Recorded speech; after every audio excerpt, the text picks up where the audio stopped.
আসসালামু আলাইকুম ওয়া রাহমাতুল্লাহি ওয়া বারাকাতুহু। সম্মানিত মুসলিম ভাই বোনেরা, রমজান মাস আমরা প্রায় শেষের দিকে। ইনশাআল্লাহ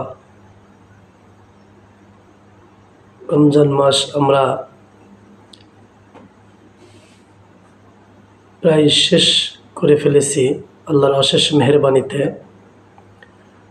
আমরা অনেকেই আছি সাহারি না খেয়ে সিয়াম পালন করি। আসলে এটা কখনোই ঠিক না, কোনো অবস্থায় ঠিক না।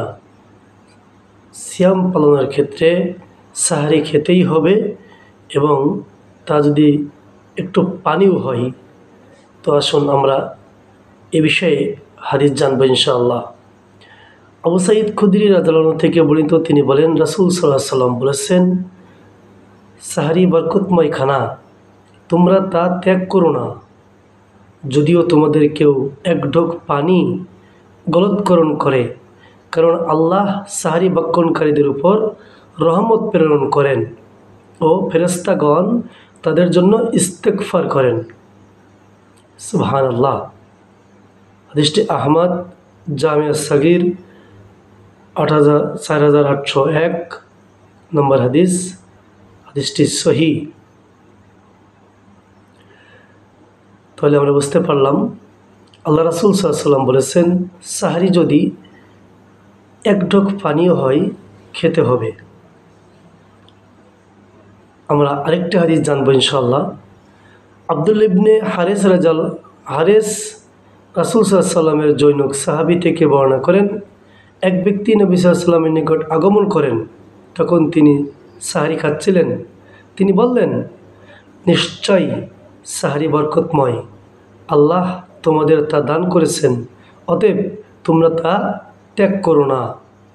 হাদিসটি আহমদ 370, নাসাই 145, সহিহুল জামি 1636 নম্বর হাদিস।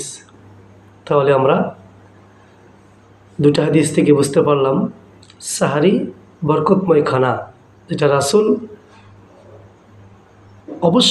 অবশ্যই সেটা খাওয়ার তাগিদ দিয়েছেন। আমরা আরেকটা হাদিস জানবো ইনশাআল্লাহ সাহারি সম্পর্কে। আবু সুআইদ রাদিয়াল্লাহু থেকে বর্ণিত, তিনি বলেন, নবী সাল্লাল্লাহু আলাইহি ওয়াসাল্লাম বলেছেন, হে আল্লাহ, সাহারি ভক্ষণকারীদের উপর রহমত বর্ষণ করুন।